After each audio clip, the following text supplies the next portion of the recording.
So nagpalipad ako nandun dito guys,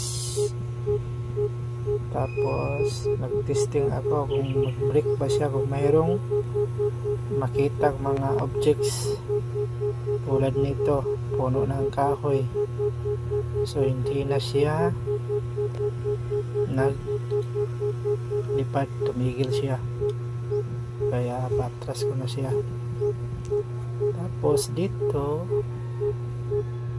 hindi ko namalayan, hindi pala masyado tumaas yung lipad niya. Patuloy ako nagpalipad, hindi ko namalayan na mayroong wire pala dito, kasi yung dito na sumabit na siya dito.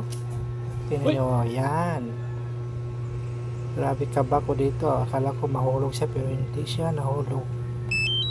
Ayan, Return to home. naka-recover siya ulit at lumipad.